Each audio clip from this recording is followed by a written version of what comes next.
Yeah, okay, so it's recording. We're doing the second half of the optional final exam review. I already have that pulled up. Let me bring that up. So I believe what we've got here is we've got a another proportion stat.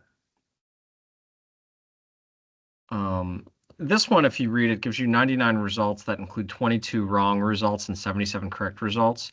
So we have to make sure that we're looking at the right one.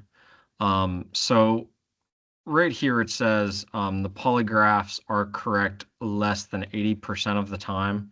So that indicates that for my proportion sample, I'm going to be using 77 for the successes and 99 for the total. And then for the first part, I want equal to 0.8 and less than 0.8. So that's F on my example. So we can go to stat, proportion stat, one sample with summary. Our successes are 77, observations 99, change P to 0.8, and we want less than, and then we go ahead and compute, and we get all of our info. The test statistic looks like negative 0.55.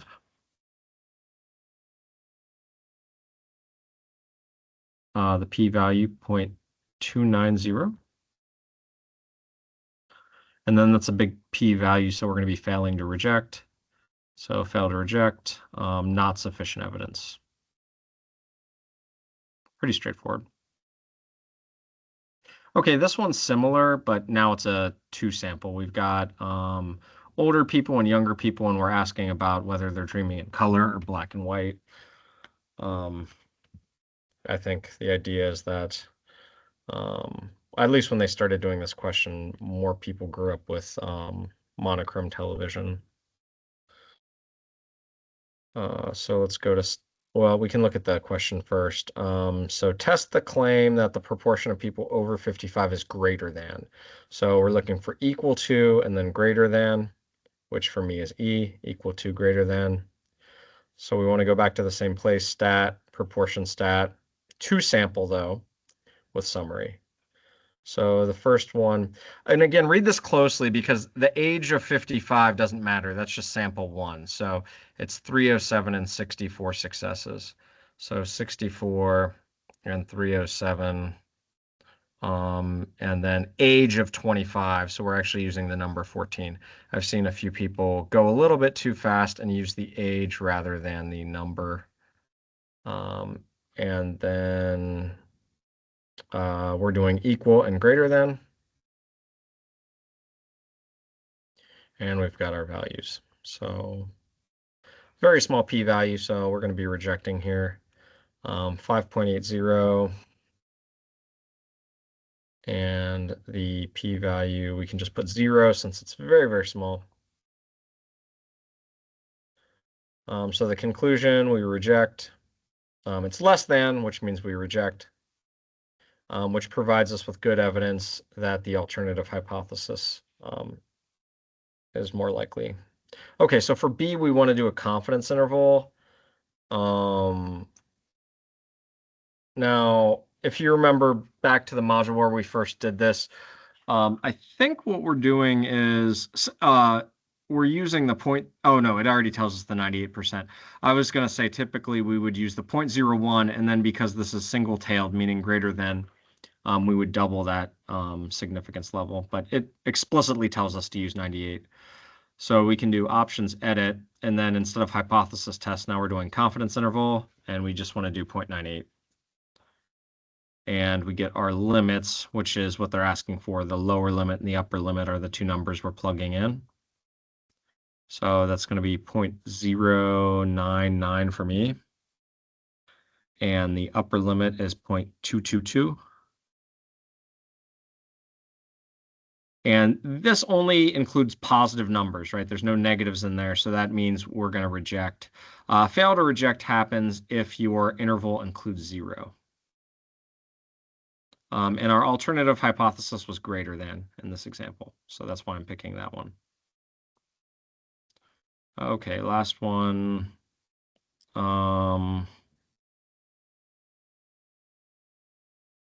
So you can't, this doesn't technically verify it, right? It just shows that there's a correlation. So it speaks to a possible difference. But right, we cannot verify cause with a correlation. So notice that this one says we can't verify the cause. This one says statistically significant, but significance has nothing to do with it. We can't verify any cause this way. Okay, this one, nice short one. We are doing a mean test here. And the main thing with a mean test is we know it's going to be a z-test or a t-test, and we have to figure out if we know the population standard deviation. And it doesn't look like we did. And they give us two different values for mean and standard deviation, but we only care about in the first part the ones with the treatment. So because we don't have the population standard deviation, we want to go to stat and we want to use our t-test, and we're doing one sample with summary. So with the treatment, so after treatment, we have 19 subjects, so 19 is our sample size. They have a mean of 97.2,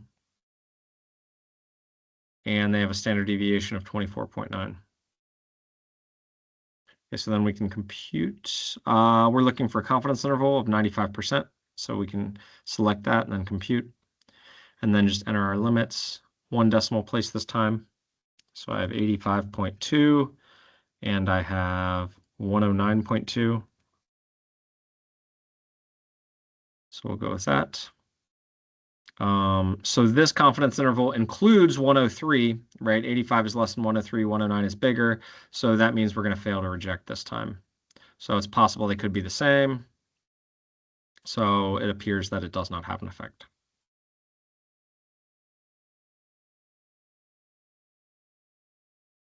Okay, the mercury and fish example. We're doing a confidence interval. I'm going to close StatCrunch and just populate this data using that little.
I closed the window accidentally. I just need to figure out if I need to record again. So let me go ahead and share.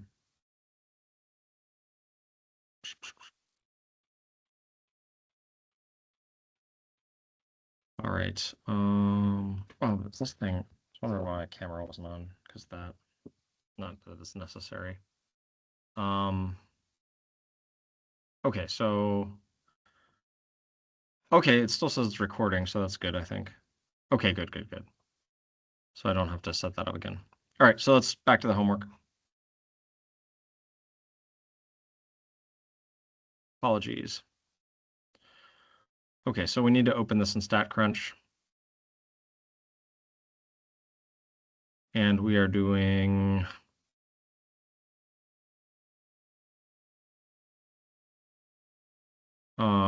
again, I believe a t-test, but this time it's with data. So t-test, one sample with data, because we actually have the values. So we select the column, And then we're doing a confidence interval. It says 99% confidence interval on mine, so I need to adjust my 95 to 99. And then 3 decimal places, so 0.237 and 1.209.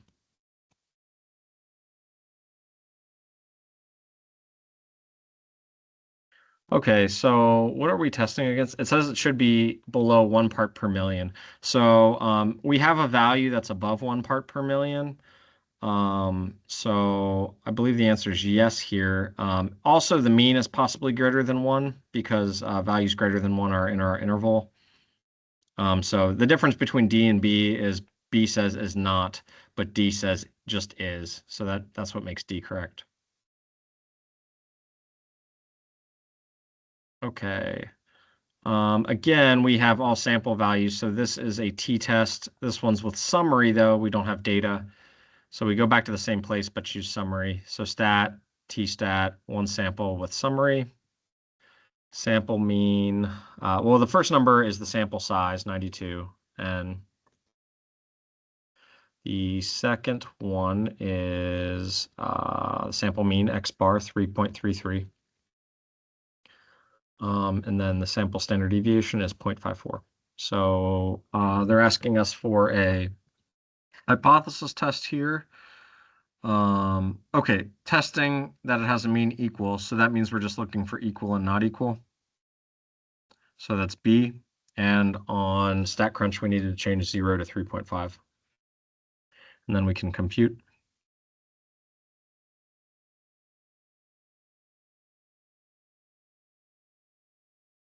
So the test statistic is minus 3.02.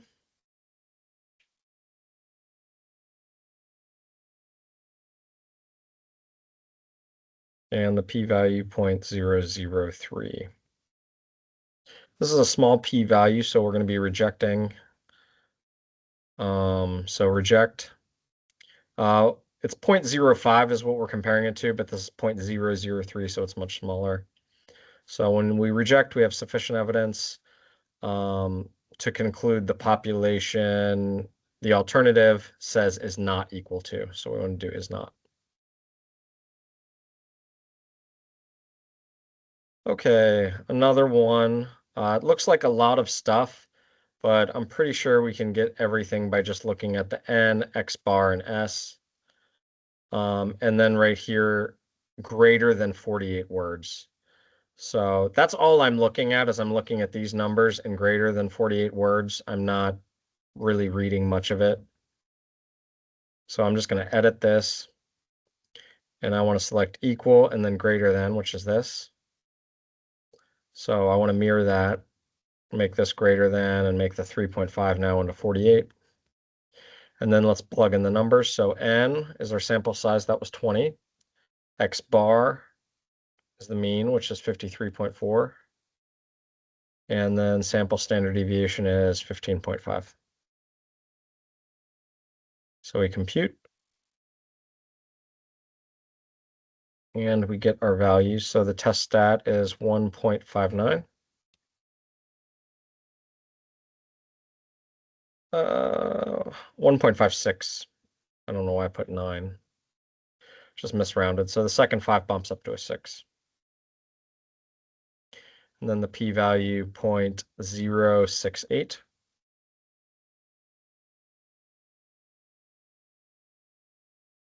Okay, 0.068 is probably bigger. Oh no, they say a 0.10 significance level. If it was 0.05, we would have rejected, but with this, or 0.05, we would have failed to reject. With 0.1, we are actually going to reject. 0.1 is a strange significance level. You don't see that. That's very big. You don't see that one very often. So this is smaller, so we reject. So there is sufficient evidence. The alternative is greater than, so I'm looking for that, or more than. Okay. Again, we've got a 2 sample. We've got S values. Again, 0.1 significance, which is strange, or atypical. So it says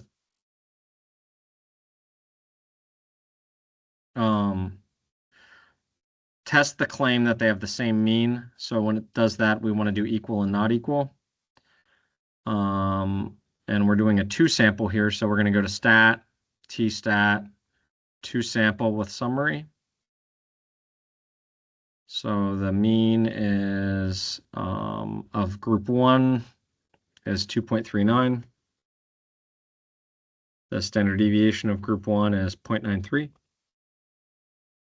The sample size of group 1 is 25.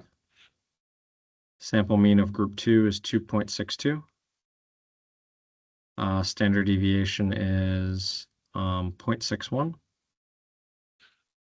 And the sample size for the second group is 33. So everything's set up right, so we can do the hypothesis test. Don't need to change anything. So the test statistic here is minus 1.07.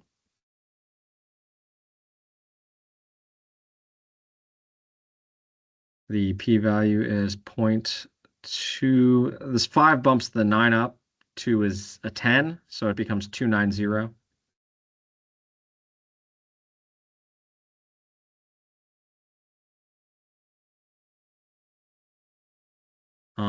That's a very big p-value, so we're going to be failing to reject, which is not sufficient evidence, so that makes it D.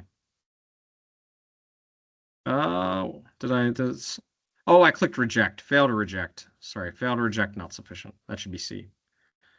Just wrote a little too quickly there. Okay, confidence interval. It says 0.10, so we want to edit this and make the confidence interval 0.9. So remember, the interval plus the significance level always have to add up to 1, so that's why 0.9 plus 0.1 makes 1. So we compute, and we get minus 0.591 and 0.131.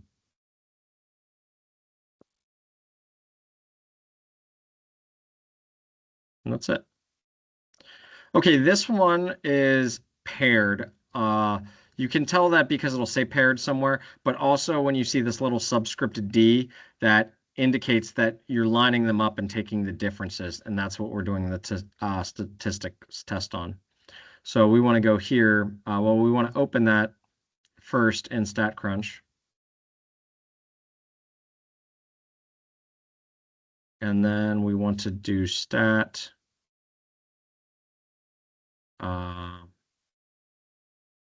Tstat and paired. So column 1 is actress, column 2 is actor.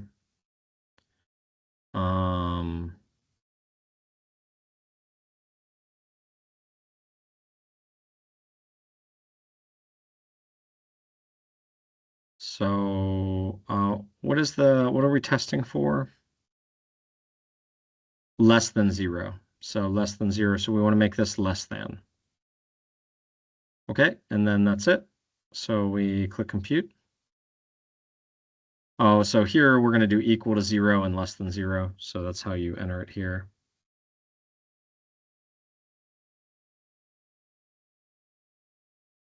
And then the test statistic that we got was minus 2.33.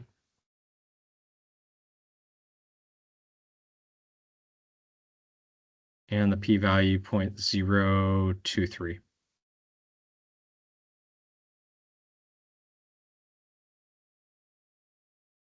Okay, I was looking for the significance level. Okay, significance level is 0.05. So we're less than 0.05 with our p-value, so that means we're less than, which means we reject. So that's good evidence to support the alternative hypothesis. Okay, now it wants us to do the confidence interval, which I'm trying to remember with paired, since it's less than, if we're going to do 0.95 or 0.9. I think we double it and do 0.9 because it's single tail. So let's edit this. Let's go to confidence interval. And it's either going to be 0.95 or 0.9. My inclination is 0.9.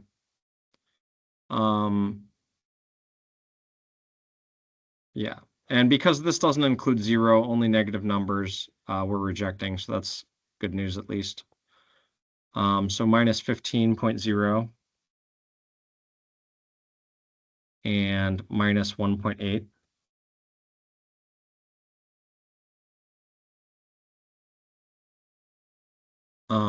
Okay, so since this includes only negative values, that's why we reject if we're just interpreting the confidence interval. Okay. So now we're on to the regression tests, which are pretty easy.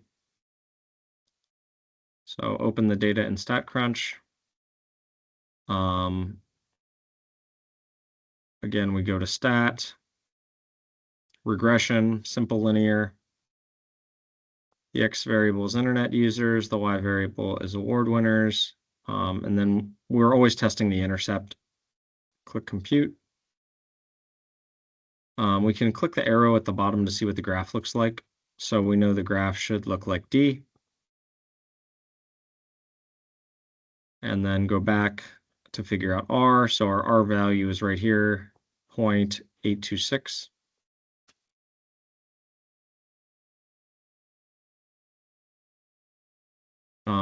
Null and alternative were equal to 0, not equal to 0.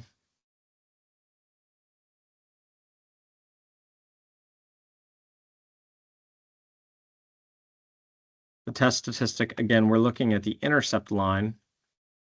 So minus 1.78.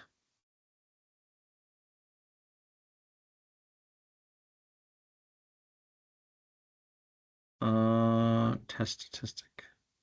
Oh, no, we're looking at the slope. We're looking at the slope, not the intercept. Excuse me. They have them in the reverse order of how they presented them previously. Gosh, I can't stand why it does that. Okay, so 2.93 is what we should be entering.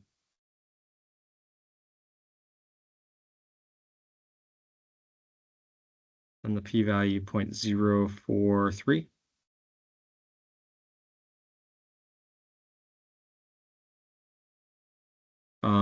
Our alpha here is 0.01, so we're failing to reject. It's greater than, which means fail to reject.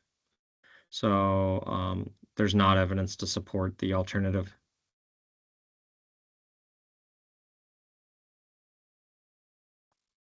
Okay, another one of these.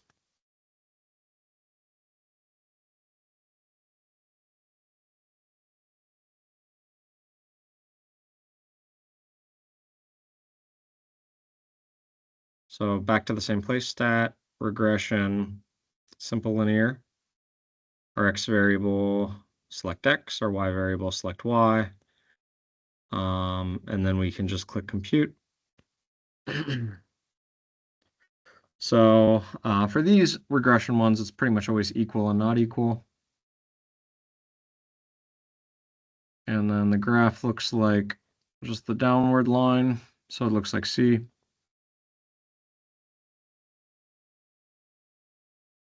Our correlation coefficient, we need to include that negative 9 or negative 0.984.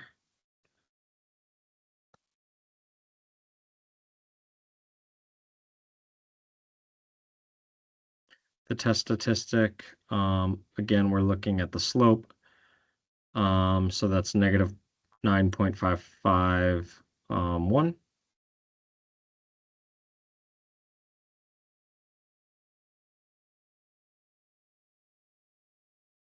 And then the p-value 0.002.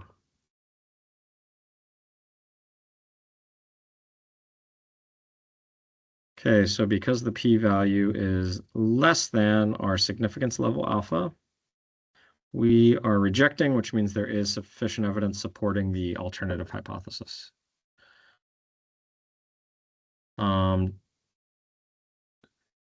So they don't suggest a cause, right? Correlation does not imply causation. So the results do not suggest any cause-effect relationship.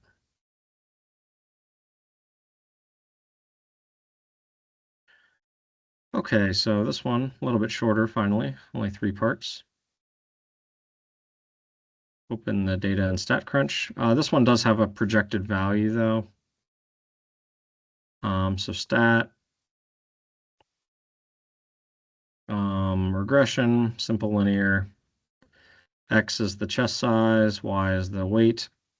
Don't click compute right away because it says find the best predicted weight of a bear with a chest size of 48 inches. So if you come down here to prediction of Y and click in the box that says optional, you can type 48 and it'll do that computation for you. So when we look, we can look at our slope again, and we also have this predicted value down here, 468.4. For the first part, we want to enter in our value just like right here.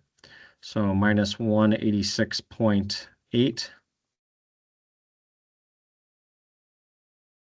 and 13.6. So that's the first part.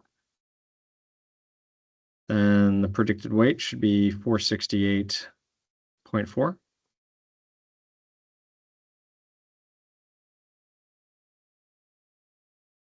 Is that close? I would say it's close, but not very close. So let's try A. Again, they don't give you a metric for determining what these close, very close things mean. So it's a bit ambiguous. I'm not the biggest fan of this question. So it says close. I mean, to me, it's within 10%, so I would say close, but I guess not very close is the answer. Yeah. Again, I don't know exactly how you would know, but they're only 30 pounds apart, which is less than 10% deviation. Who knows? This one's pretty easy. We just look at the table.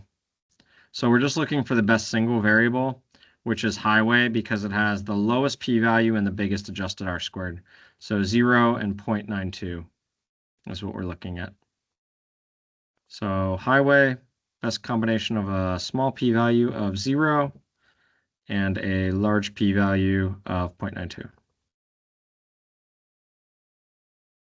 So that one's very simple. Just interpret the computation.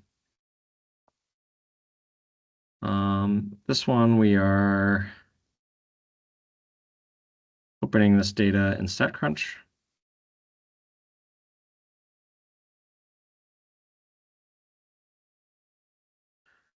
So find the best regression equation with IQ score and the response variable.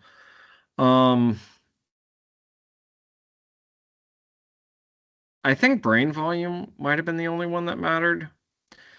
We did this one on the homework, and I don't think it included both variables, but I'm just trying to think in terms of common sense. I actually don't think either one matters that much. Like, I don't think there's technically in science like a strong correlation, but I don't know. You could read the medical literature. And my only inclination to that is there's no difference between. So there is a correlative difference between male and female brain volume, but there's no difference between IQ really. This is the only reason why I would guess that. But let's go ahead and try to do the regression just with brain volume and see what happens. So stat, regression, simple linear. So for X, we'll select brain volume, and for Y, we'll select the IQ. And we'll compute. And then enter these values, 108.4 decimal places, 5500.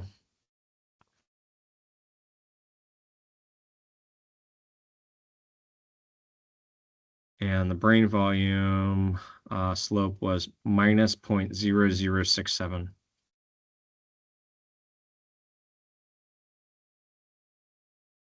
Okay, so that works. It was brain volume. Again, I don't think there's actually too much of a correlation. I mean, I don't know.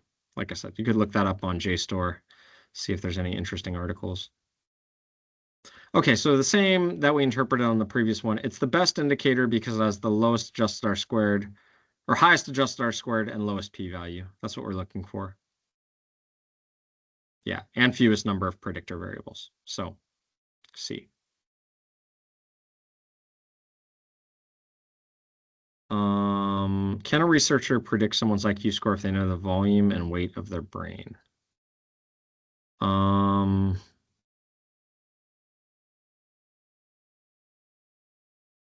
guess let's say yes, because the adjusted R squared is high. Yeah. So maybe it's a no. R squared, oh no, R squared is very low. So sorry, I wasn't even looking. So so my inclination's right though. Since R squared is very low, this is a very poor predictor of IQ. So I would say no because the R squared is low. Predictions using the regression are unlikely to be accurate. So sorry, I jumped the gun because we were talking about highest adjusted R squared, but yeah, we actually do want to look at what the value is. And R squared, if it's close to 1, it's going to be pretty accurate, but close to 0 means almost meaningless. Yeah. Okay, does it appear people with larger brains have higher IQs? Like I said, before even looking at the question, my knowledge on the subject is they're not very correlated. So the answer is no. Not much significance based on R or R squared.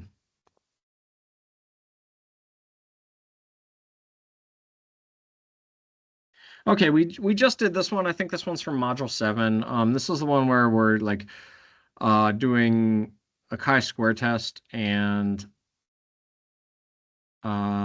we're testing whether or not there's more emergency calls or something on different days of the week. But one of the fundamental problems is if you are in October, right, and you're going to have 3 days of the week that have an extra day, right, because there's 31 days in October.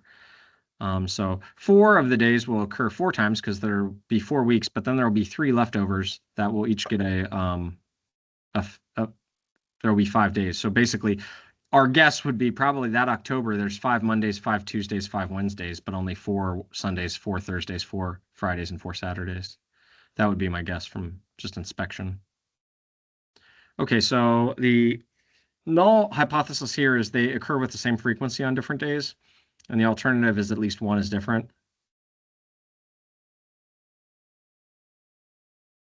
It's kind of interesting that we run this whole experiment even though we know that it's fundamentally flawed. If you notice that you have a flaw like this and you're actually doing some sort of research or you're trying to use statistics, I mean, you just wouldn't do the analysis this way. You would try to change the data so that you're not change the data, but you would try to restrict the month to like a 4-week period so all your days are occurring with the same frequency. Okay, so let's go ahead and open this now and do the chi-square test. So stat, I think goodness of fit, chi-square. So the column is frequency, and then we select all squares or all cells in equal proportion, and then do the computation. So our chi-square, 30.188.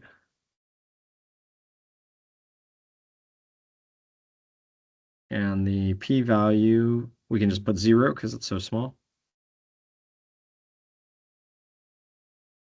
So we want to go ahead and reject because it's small, which gives us sufficient evidence. So A. Okay, again, because October has 31 days, 3 days have an extra. They're observed one more time.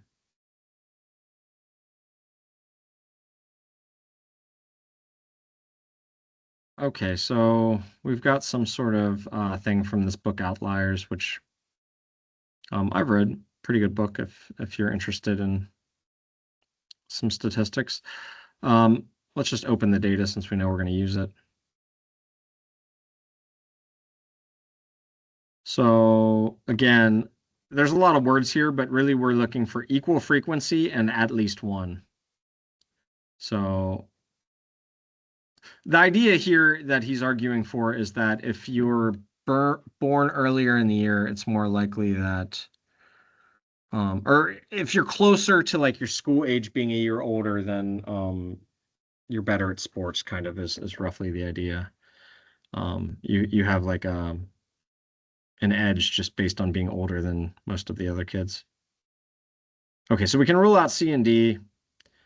Okay, so this one says different frequencies. We're looking for at least one. That's what makes A correct. Okay, so we're just going to do the same exact one we did before. So goodness of fit, chi-square, all squares in equal proportion, and births is the observed value. So our chi-square here is 92 point, how many places? 2? 92.02.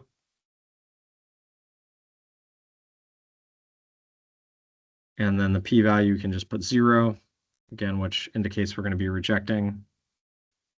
So we reject. So there is sufficient evidence that it appears to support the author's claim. Again, with these statistics tests, usually you're looking for a reject. A reject is a good thing. It means you're supporting your alternative hypothesis, and the conventional kind of wisdom is not what it seems to be.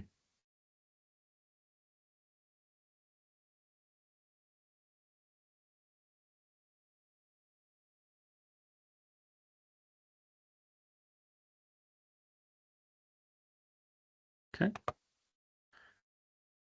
Okay, now we have a two-way table. So let's open that in StatCrunch.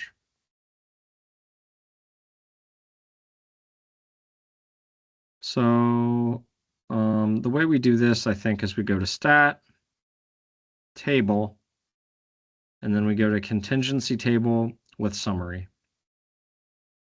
So for the columns, we select hold control, did not lie, and lied. And then the row label, we just select the underscore. And that's all you have to do. So we're looking for independent, not independent, which is A. And then the test statistic is 35.574.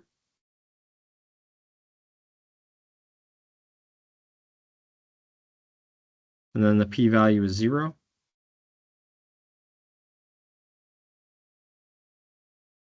Okay, so 0 again is going to be reject, which is going to give us sufficient evidence to warrant rejection of the claim that it's independent. So that's going to be A. So we're looking for sufficient, and that means reject. Okay, just 3 more left. Oh, no, maybe 4 left. 4 left. All right, this one is similar. Again, we've got some numbers, but really we're viewing these as categories across the top, and then variable 1 is going to be our row labels. So we go to Stat, Table, Contingency with Summary. Same as the last question. Select everything besides variable 1 here. So all the different cigarettes are going in the select column, and variable 1 is going in the row label. And then we're ready to compute. Okay, so we're looking for independent, not independent for the first part. Independent, not independent is D. And then our test stat is 3.21. And then the p-value is 0.360.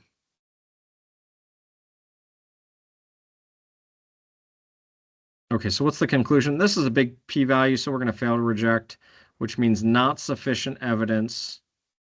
So these both say that. We have to look, what are they saying? So independence is what we're testing. This says something about smokers being less likely. It's not doing anything about that. It's just talking about their dependence or independence. So that's why it's B and not A.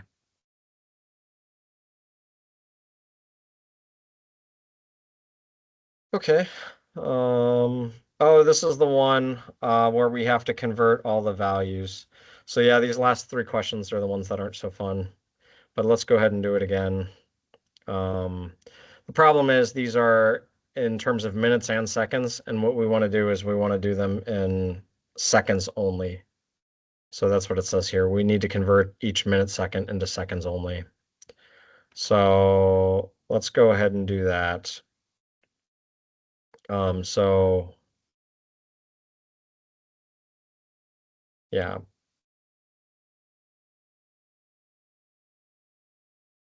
Let's say mile 1. Wait. I forget how I did this last time. So basically the idea is 3 minutes is 180 seconds, 180 and 15 is 195. So I want to replace this with 195.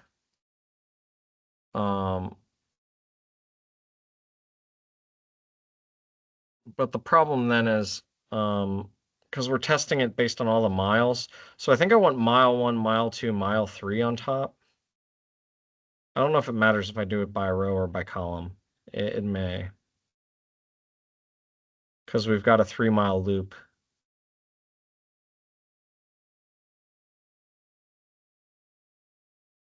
So let me just look at this real quick. So mile 1, 1, 2, 3, 4, 5. So we're doing 5 laps here. 5 laps on this 3-mile course. Is that what's going on? Yeah, okay, so we're doing a bicycle 5 laps through 3 miles. Okay, so let's try that. Let's try mile 1, mile 2. Sorry.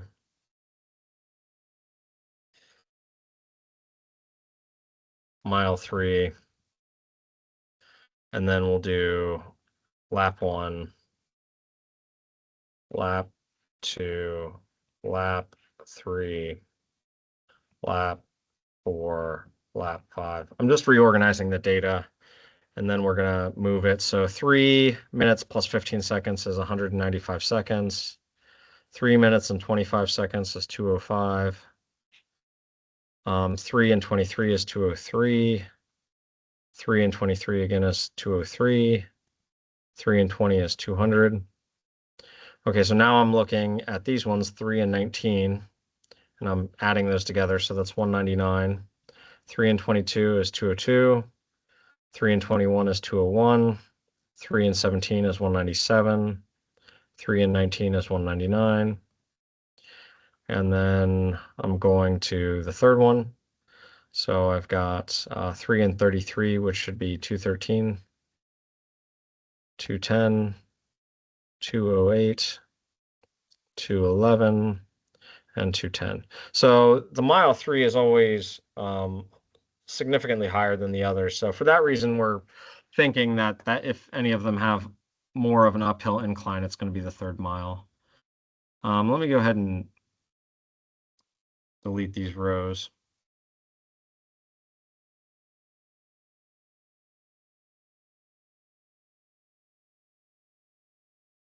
Delete.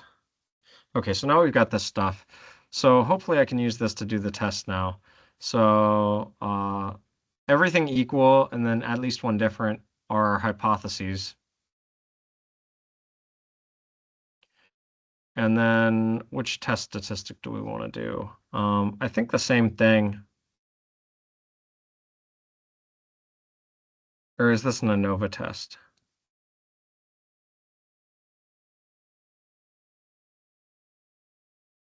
ANOVA, let's try ANOVA 2-way.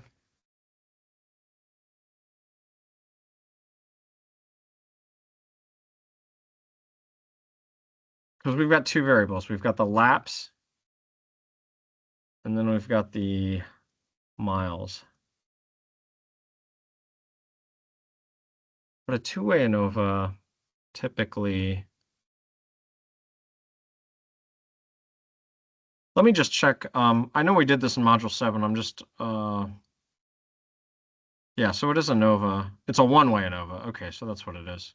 So we do stat, ANOVA, and then 1-way. So we're just comparing all the different laps.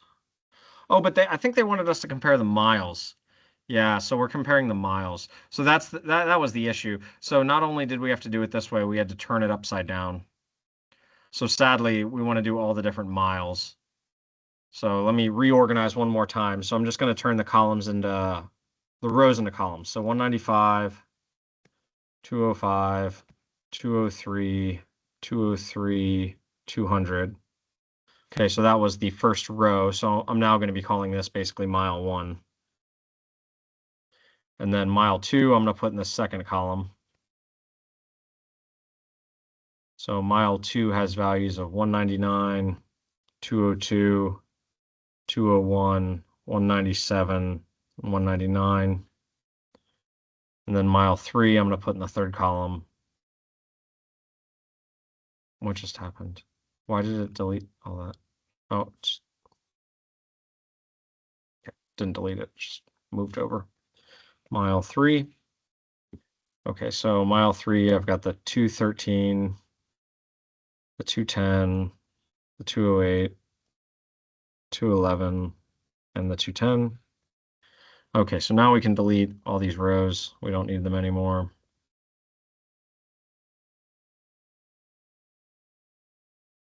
Okay, so now we can go do the ANOVA one way, select our 3 miles, and then do the computation. Okay, so now we're ready. So we get our test statistic of 22.85.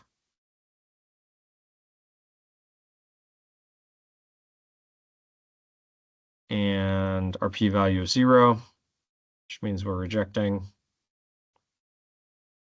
So we reject, which is sufficient evidence. Okay, so do they appear to have a hill? We would suggest the third one has a hill. Yeah, that's a reasonable explanation. So that's A. Okay, so 2 left. Have a look.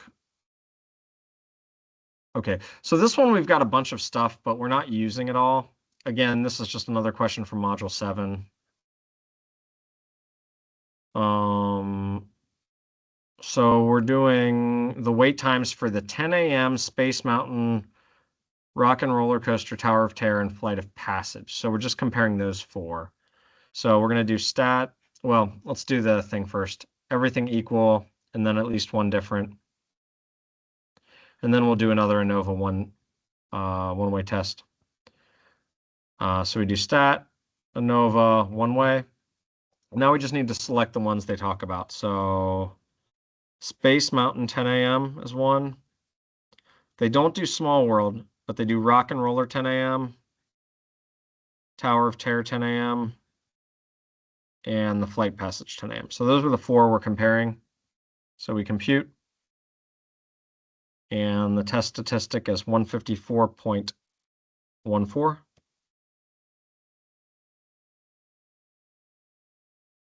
And then the p-value is 0. So there is sufficient evidence because we're rejecting. So they have different wait times. So I must have messed something up, went too fast. So you reject, so there is sufficient evidence to warrant rejection. Okay, so warrant rejection, the claim that they have the same wait times. So you're rejecting. It's because it says rejection again in there. Okay, so on to the last one. Again, this is one of the longer ones. Oh no, this is shorter. Oh no, it is 12 parts longer. Okay, so we've got smoking correlated to something. Yeah, so I believe we have to reorganize this like the other one. So basically we're gonna copy all this, and then we're gonna move the does not smoke down.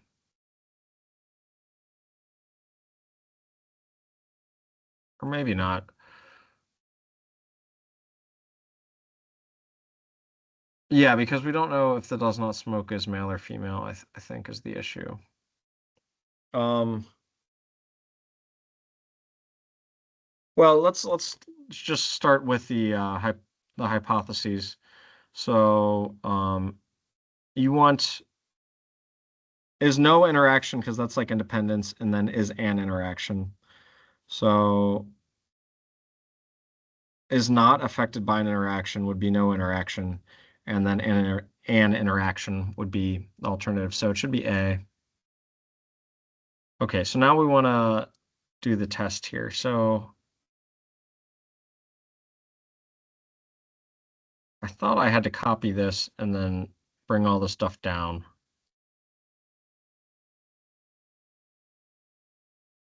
Because we're just comparing, what are we comparing? Gender and smoking. Okay.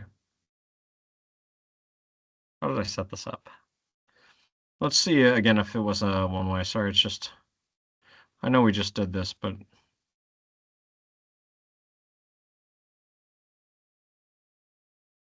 which,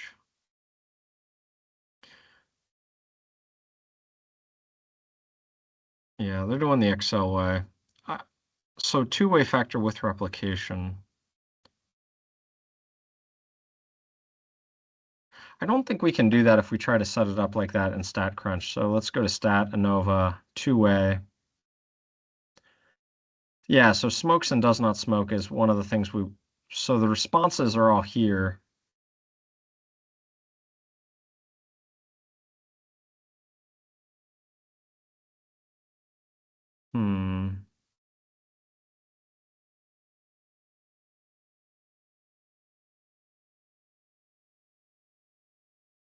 Body temperature are the values. We're doing body temperature and gender, right? Gender and smoking. So I forget how we did this. I thought we copied everything and then did it again. So let me see if that makes any sense to do.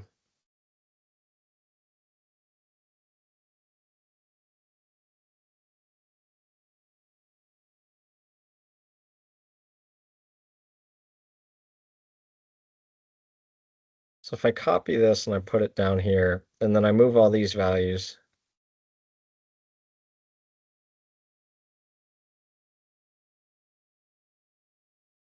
here. Problem is I don't know about the smoke does not smoke. I'm losing that value.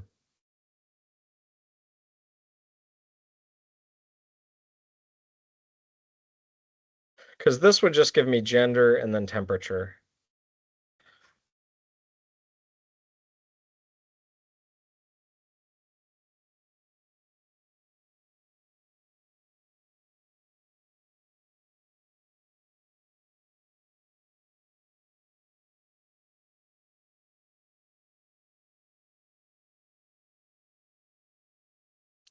How did I do it before?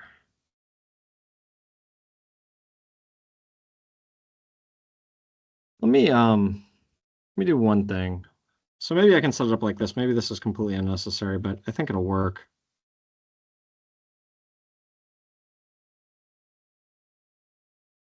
It's probably a better way than this.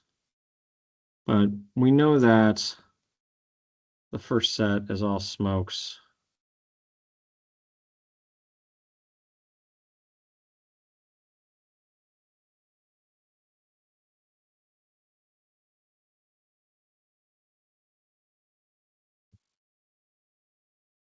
And then the second one are all not smokes.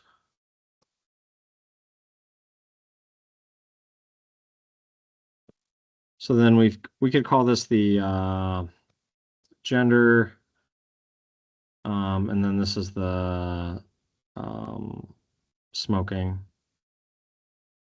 and then this is our values, our temp. So let's see if we can do it this way. So let's do stat, ANOVA, two-way. So our responses are in the temperature. Our row factor is what we're going to call gender, and our column factor is what we're going to call smoking. So that accounts for all of our variables. And then we can click compute, and we've got now everything accounted for. There may be a better way to set that up more quickly, but off the top of my head, I just couldn't figure out a better one. I think this might have been how we did it before also. I'll have to check on that. So the first thing we're looking at is we're looking at an interaction. So you want to look at this interaction row.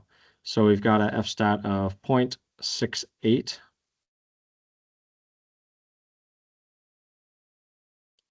And then a p-value of how many places? 3.424. And then again, these are all going to be fail to reject. They're all very big.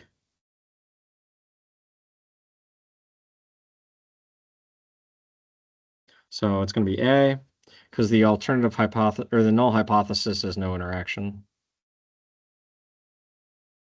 Okay, so then we just move down to smokers. No, it says gender. Excuse me, gender. So that's going to be the gender one. So men and women have same population mean and then different. So D. Then we want to look at the test stat for gender, 1.99. And then p-value for that one was 0.184.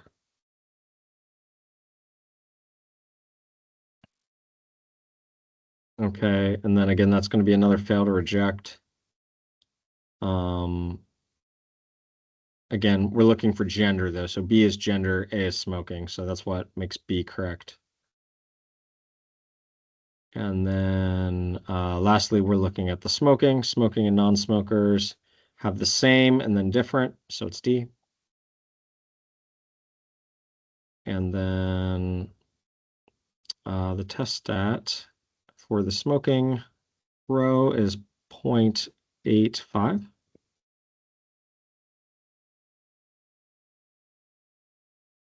And then the p-value is 0.373.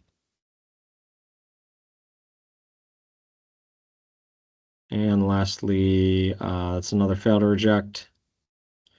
And smoking is what we're caring about, not gender.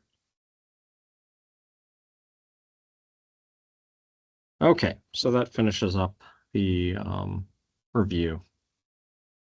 I know there's a lot of stuff in the second part, but let me see if I can end this recording. How do I do this? Stop recording.